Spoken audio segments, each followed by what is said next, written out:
नमस्कार दोस्तों, खगोल विज्ञान की दुनिया में आपका स्वागत है।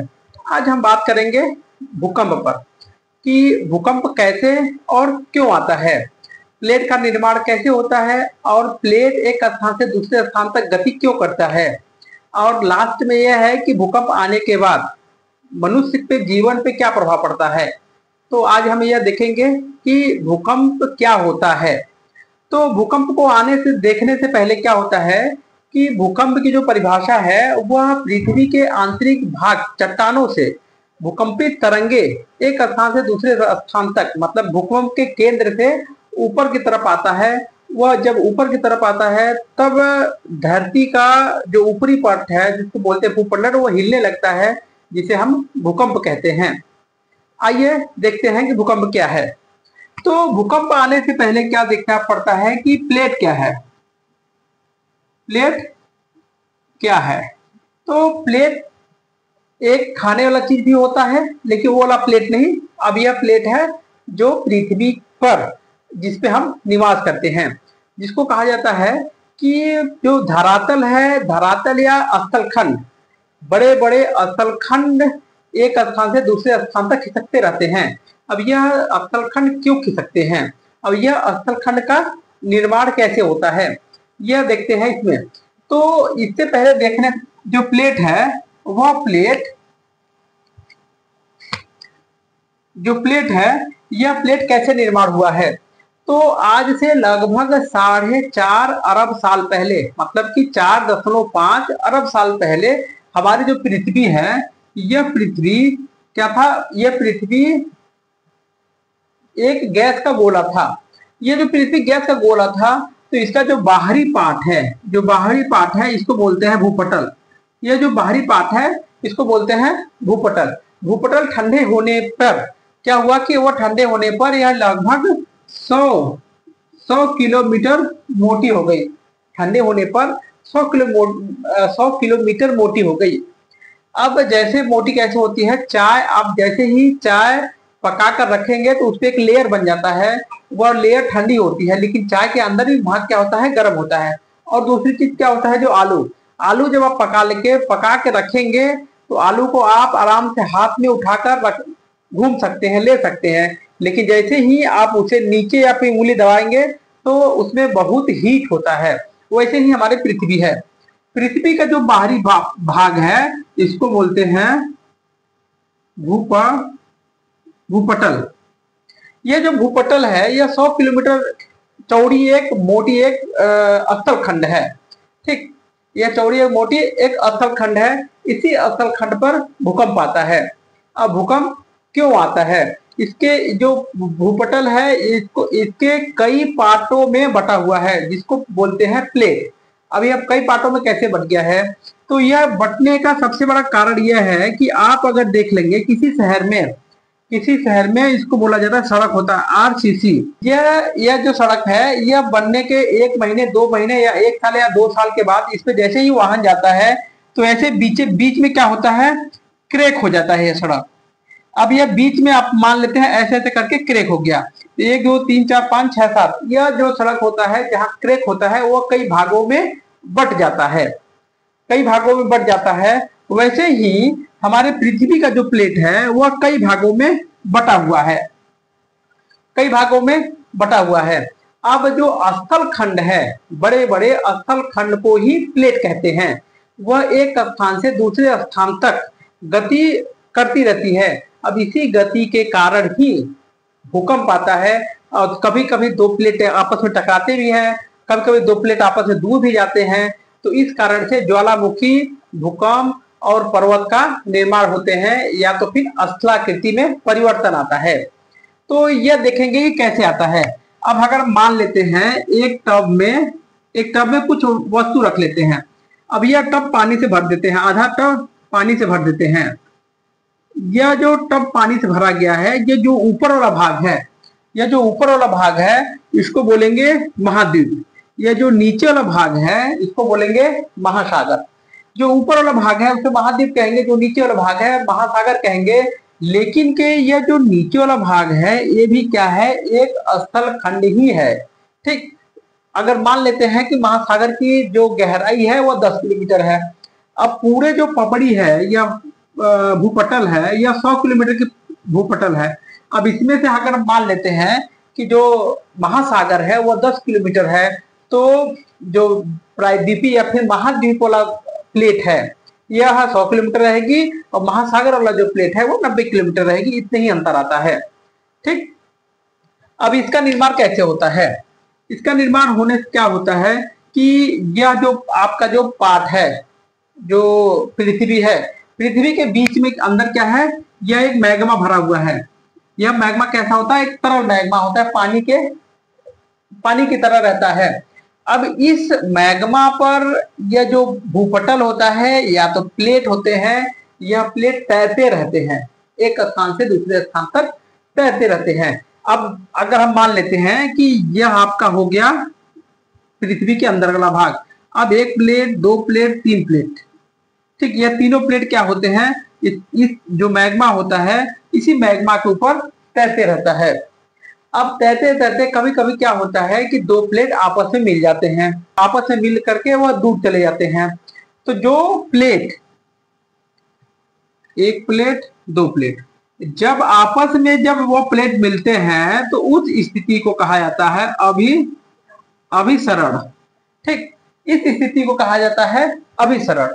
अब अगर मान लेते हैं कि दो प्लेट दूर जा रहे हैं, अब दूर जा रहे हैं तो इसको बोला जाता है अवसरण। अब यह अवसरण होता है।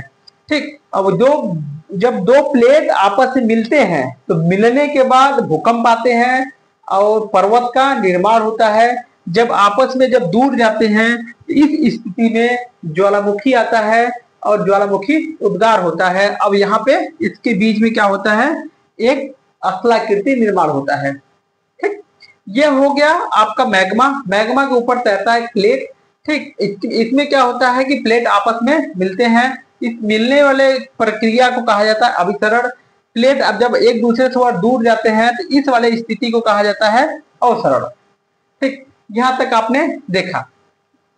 अब ये जो प्लेट होते हैं, यह प्लेट एक स्थान से दूसरे स्थान तक क्यों जाते हैं, जाने का कारण क्या होता है? हम आपको यह बता दें कि पृथ्वी लगभग 2 राउंड घूमती, मतलब क्या होता है 365 दिन में 365 दिन में एक सूर्य का चक्कर लगाता है पृथ्वी। 365 दिन में सूर्य का चक्कर लगाता है और 24 घंटे में अपना खुद का चक्कर लगाता है पृथ्वी। तो इस स्थिति में यह जो 365 दिन का चक्कर लगाता है इससे प्रभाव कम होता है, लेकिन जो 24 घंटे में एक बार पृथ्वी घूम जाती है, इस कारण से पृथ्वी के अंदर तरल मैग्मा वह चलायमान होती है, मतलब कि एक स्थान से दूसरे स्थान तक घूमती रहती है। जैसे कि समुद्र का जो लहर है वह घूमती रहती है, उसको बोला जाता है संवहनी धारा। ठीक, संवहनी धारा के कारण या पृथ्वी घूर्णन की गति के कारण जो 24 घंटा में पृथ्वी एक चक्कर 360 अंश घूम जाती है, इस कारण के कहा जाता है 24 घंटा में एक चक्कर घूमना, उसको बोला जाता है घूर्णन गति। या फिर संवहनी धारा के कारण मैग्मा पर प्लेट तैरते रहते हैं, मैग्मा पर प्लेट तैरते रहते हैं, जिस कारण से कभी कभी प्लेट दूर जाते हैं अब एक दूसरे से, और कभी कभी क्या होता है एक दूसरे से पास आते हैं। ठीक, यह तो आपका हो गया प्लेट कैसे काम करता है और क्यों आता है। अब दूसरे स्थान पर आता है कि प्लेट के एक स्थान से दूसरे स्थान जाने के लिए भूकंप कैसे आता है। तो यह आप जानेंगे कि प्लेट एक स्थान से दूसरे स्थान तक जाता है, भूकंप कैसे आता है।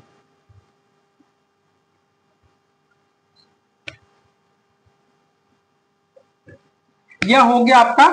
तो ये जो पूरे विश्व का जो नक्शा है, यह नक्शा ही पूरे आपको प्रतीत करता है, या फिर ये आप देखेंगे कि इससे भूकंप कैसे आता है। तो अगर आप देखेंगे कि भारत में विश्व में या पृथ्वी पर भूकंप अगर आने का कारण क्या है, तो अगर देखते हैं इसमें कि 20 छोटे प्लेट और 7 बड़े प्लेट हैं। ठीक, 20 छोटे प्लेट हैं और 7 बड़े प्लेट हैं। लेकिन कि नासा द्वारा रिसर्च करने के बाद यह पता चला है कि पूरे विश्व में पृथ्वी पर लगभग 100 प्लेट हैं, लेकिन कि अभी तक खोज किया गया 20 छोटे प्लेट का और 7 बड़े प्लेट का खोज किया गया है। यह खोज करने के बाद फिर देखा जाता है कि 7 बड़े प्लेट कौन है। एक यूरेशियन प्लेट है, एक उत्तरी अमेरिका प्लेट है, एक दक्षिण अमेरिका प्लेट है, एक अफ्रीका प्लेट है। और यहाँ पे क्या होता है, यहाँ पे इस स्थान पे क्या है, इसको बोलते हैं प्रशांत महासागरीय प्लेट। प्रशांत महासागरीय प्लेट। और नीचे वाले भाग में क्या होता है, इसको बोलते हैं अंटार्कटिका प्लेट। ठीक, नीचे वाले भाग पे अंटार्कटिका प्लेट पाया जाता है। अब यह प्लेट जो है बड़े बड़े प्लेट हैं, लेकिन के इसी के अंदर कुछ छोटे छोटे प्लेट हैं। जैसे कि एक प्लेट है जिसको बोलते हैं इंडियन प्लेट, भारतीय उप महाद्वीप प्लेट। अब यहाँ पे एक प्लेट है जिसको बोलते हैं नजका प्लेट। अब यहाँ पे एक प्लेट है। यह छोटे छोटे जो प्लेट हैं वह एक स्थान से दूसरे स्थान तक अभिसरण करते रहते हैं, जिस कारण से भूकंप आता है और पर्वत का निर्माण होता है। अगर देखा जाए तो यह जो अफ्रीकन प्लेट है यह कहाँ जा रहा है, उत्तर दिशा में यह गति कर रहा है, यह उत्तर दिशा में करते हैं। अब यह ऊपर क्या है, यूरेशियन प्लेट है। यह यूरेशियन, यहाँ पे क्या है, अल्पस पर्वत है, यहाँ पे काकेशस पर्वत है, यहाँ पे हिमालय पर्वत है। आपको यह प्रतीत हो रहा है कि यह अल्पस को, काकेशस को और हिमालय पर्वत को अगर मिलाएंगे तो एक लाइन मिल जाएगी। ठीक, यह एक लाइन है। अब ये वाला जो पार्ट है, जो भारत का जो दक्षिण वाला पार्ट है, यह कभी न कभी कहाँ था, इस वाले स्थान पे था, इस वाले स्थान पे था। यह भी एक इंडियन प्लेट है। यह धीरे धीरे उत्तर दिशा में 12 सेंटीमीटर प्रति वर्ष गति करके उत्तर दिशा में जाकर के अब यहाँ यूरेशियन प्लेट में टकराया, तो यहाँ पे हिमालय पर्वत का निर्माण हो गया। ठीक, अब यह जो यूरेशियन अफ्रीकन प्लेट है, यह उत्तर दिशा में जब किया तो यहाँ पे बना अल्पस पर्वत, काकेशस पर्वत, यह निर्माण हुआ। अब जिस स्थान पर यह जो लकीर खींचा गया है, यह लकीर एक ऐसा लकीर है, इस स्थान पे आप रहेंगे तो आपको भूकंप के झटके महसूस होते रहेंगे। दूसरे स्थान पे क्या होता है कि यह जो प्रशांत महासागर के जो पश्चिमी भाग है, या प्रशांत महासागर के जो पूर्वी भाग है, इधर भी प्रशांत महासागर है और इस साइड भी प्रशांत महासागर है। क्योंकि पृथ्वी गोल है, अगर हम इसको गोल करके मिलाएंगे तो ये यहाँ का प्रशांत महासागर, ये प्रशांत महासागर, दोनों एक साथ मिल जाएंगे। यह दोनों प्लेट एक स्थान पे क्या है कि ये जो प्रशांत महासागर प्लेट है, यह पश्चिम दिशा में यह प्रस्थान कर रहा है, मतलब अभिसरण हो रहा है, जिस कारण से जापान से लेकर के और कहां तक, इंडोनेशिया तक, इस पेटी जिसको बोलते हैं अग्नि वलय पेटी में भूकंप आता रहता है, ज्वालामुखी आता रहता है, जिस कारण से इसको बोलते हैं अग्नि पेटी या फिर रिंग फायर। एक अब यहाँ पे भी होता रहता है। तो यहाँ पे एक प्लेट है, एक यहाँ पे प्लेट है, एक पेरू के पास प्लेट है, कैलिफोर्निया के पास प्लेट है और मैक्सिको के पास प्लेट है। छोटे छोटे प्लेट हैं और वहां पे जैसे ही अब वह दबाव देता रहता है। जैसे कि मान लेते हैं यह भारत है, यह जब भारत है तो भारत में क्या हुआ है, यह भारत है। भारत कहाँ था, यह हिंद महासागर का एक पार्ट था पहले। ठीक, इसको बोलते हैं इंडियन प्लेट। यह जो हिंद महासागर का पार्ट है, यह उत्तर दिशा में 12 सेंटीमीटर प्रति वर्ष के गति से वह उत्तर दिशा में जाकर के यूरेशियन प्लेट से बना, तो यहाँ पे हिमालय पर्वत का निर्माण हुआ। लेकिन के अभी भी यह उत्तर दिशा में गति कर रहा है, कौन, भारत, अपना भारत देश। अब कितने की स्पीड से, यह 12 से छोड़ करके 5 सेंटीमीटर प्रति वर्ष के गति से यह उत्तर दिशा में यह अभी भी गति कर रहा है, जिस कारण से हिमालय पर्वत की लंबाई बढ़ रही है। अगर 1945 में देखा जाए तो हिमालय पर्वत की लंबाई कितना था, 8,847 मीटर था। लेकिन अगर इस टाइम देखा जाएगा तो 8,850 मीटर हो गया है। हो सकता है कि 50 साल या 100 साल का बाद देखा जाए तो 2 मीटर 4 मीटर और बढ़ जाए। कौन, हिमालय पर्वत। अब ये भी क्या, अल्पस पर्वत। यहाँ पे काकेशस पर्वत है। यहाँ पे क्या होता है, जो अफ्रीकन प्लेट है यह ऊपर दबाव देता है, तो जिस कारण से एक पेटी बन रहा है जिसको बोलते हैं मध्य महाद्वीपीय पेटी। ठीक, इसको बोलते हैं परिप्रशांत महासागरीय पेटी। पहला नंबर पे क्या आता है, परिप्रशांत महासागरीय पेटी। ठीक, ये जो बीच में आता है, यह पहले तो आप देखेंगे कि पूरे विश्व के बीच में स्थित है। ठीक, पूरे विश्व के बीच में स्थित है, अब महाद्वीप के भी बीच में स्थित है, तो इसको कहा जाता है मध्य महाद्वीपीय पेटी। ठीक, परिप्रशांत महासागर के देखा जाता है तो परिप्रशांत महासागर में ज्वालामुखी और भूकंप लगभग 63% आएंगे। मतलब प्रशांत महासागर के किनारे स्थित देश, मनुष्य जो निवास करते हैं वहां पे 63% भूकंप आते हैं।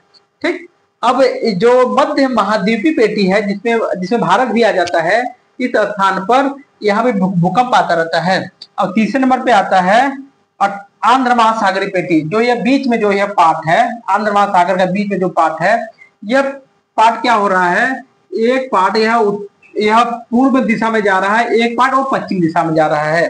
तो यहाँ पे क्या हो रहा है,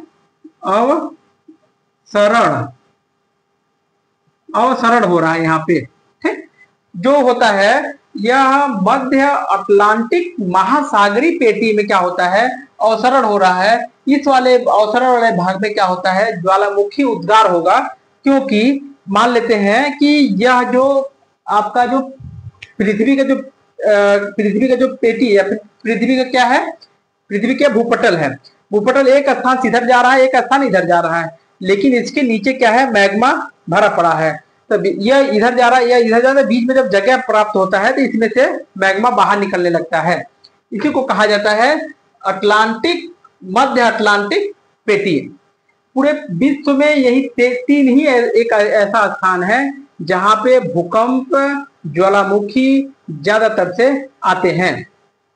अब अगर भारत में देखा जाए तो भारत में कहाँ आते हैं, भारत में यह जो मध्य महाद्वीपीय पेटी में आता है, जो जम्मू कश्मीर आ जाता है, हिमाचल प्रदेश आ जाता है, और उत्तराखंड आएगा, नेपाल आ जाएगा, भूटान आ जाएगा, सिक्किम आ जाएगा, अरुणाचल प्रदेश और गुजरात का भुज स्थान भी क्या कहा जाता है, यह मध्य पेटी में आता है। यह भूकंप प्रभावित क्षेत्र में आते हैं। यह तो आपने देख लिया कि किस स्थान पे भूकंप आता है।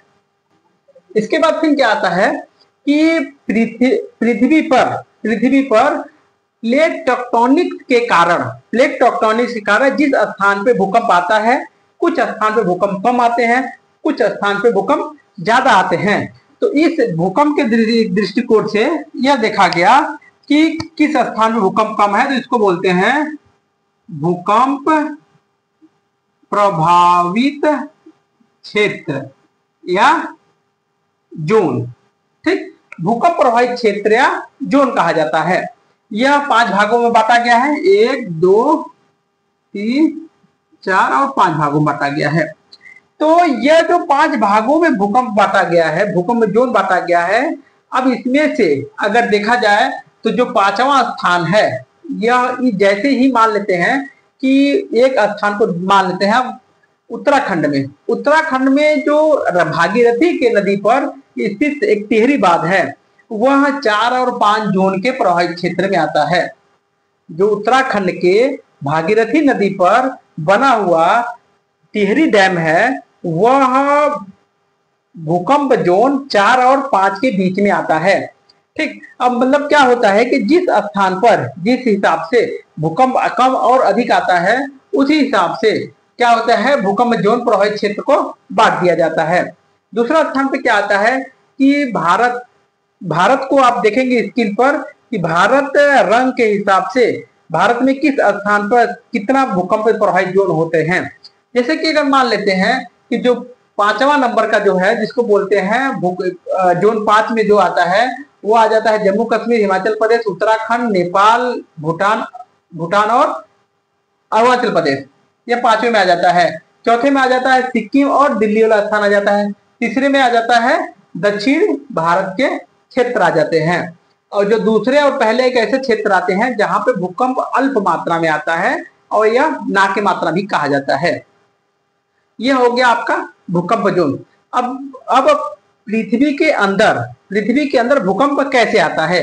पृथ्वी के जो अंदर भूकंप आता है, क्या हो गया भाई इसको, पृथ्वी के अंदर जो भूकंप आता है, यह मान लेते हैं कि पृथ्वी से कई हजार किलोमीटर के अंदर से भूकंप आया है।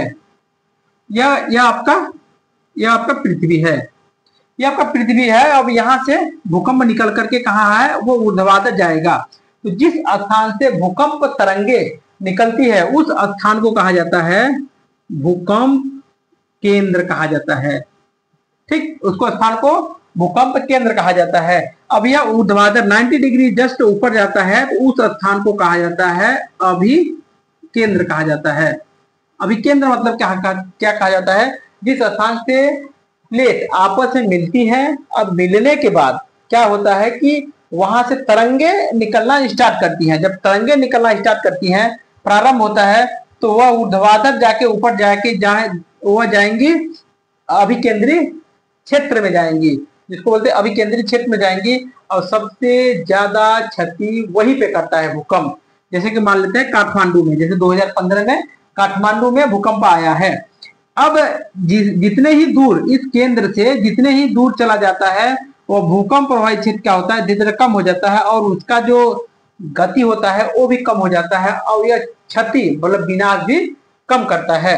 अब जिस स्थान पर भूकंप आता है, अगर ऊर्ध्वाधर ही नहीं, वो पूरे पृथ्वी पर कहीं पर भी जाते रहते हैं।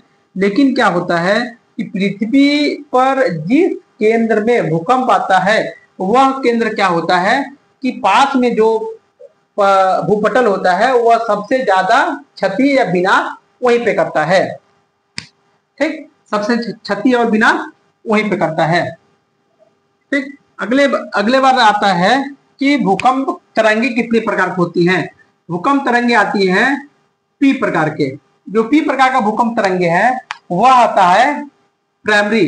ये इसका जो स्पीड होता है, जो प्रारंभिक भूकंप होती है, वह 8 से 14 किलोमीटर प्रति सेकेंड के वेग से चलती हैं। और यह अनुदैर्घ्य तरंग के रूप में चलती हैं। जो प्रारंभिक तरंगे होती हैं वो अनुदैर्घ्य के रूप में चलती हैं। उनका जो रफ्तार होता है 8 से 14 किलोमीटर प्रति सेकेंड होता है।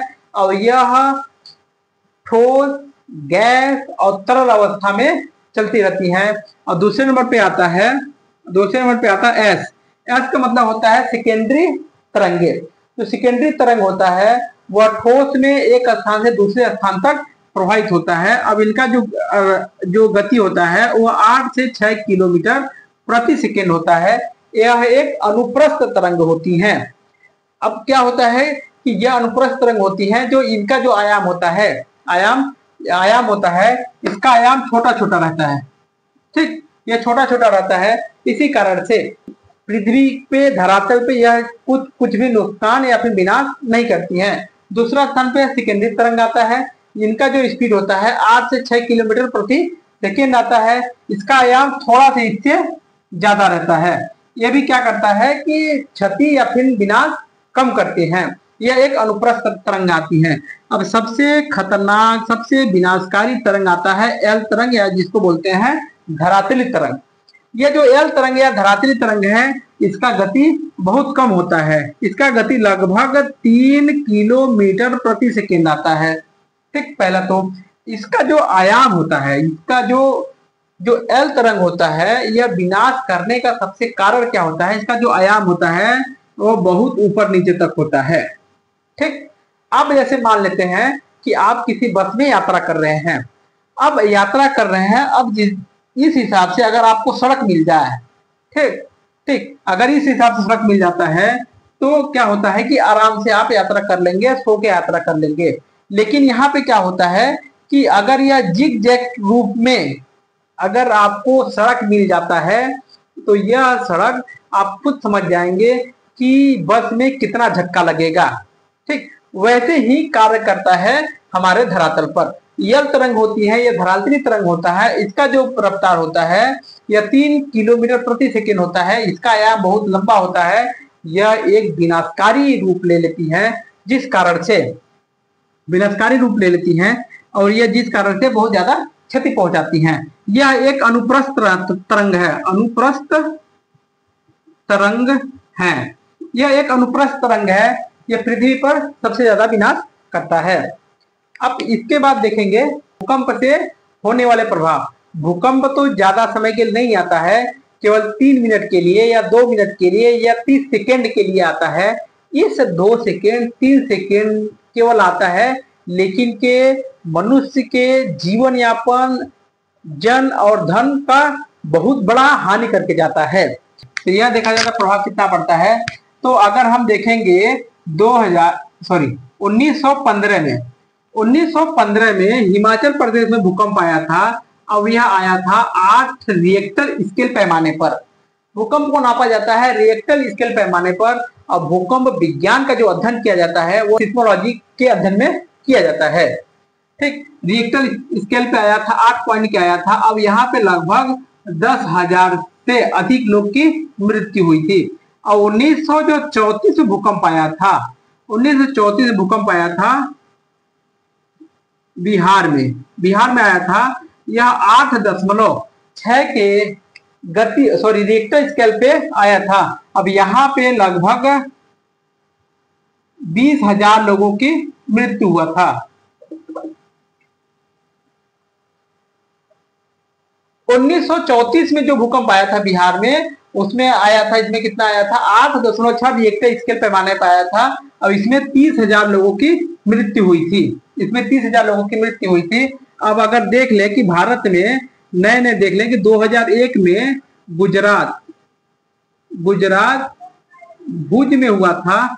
इस कारण से यहाँ पे 10,000 लोगों की मृत्यु हुई थी। अब 2015 में काठमांडू नेपाल में आया था, नेपाल और भारत में आया था भूकंप। जो नेपाल या भारत में भूकंप आया था, यहाँ पे 9,000 लोगों की मृत्यु हुई थी। यह तो आप यह देखेंगे कि मृत्यु कितने 9,000, 10,000, 30,000, 40,000, 20,000 ऐसे मृत्यु हुई है। लेकिन मृत्यु होने के बाद उस स्थान पर जो जीवित रह जाते हैं उनका एक क्या बोलते हैं पूरा जीवन ही व्यस्त हो जाता है।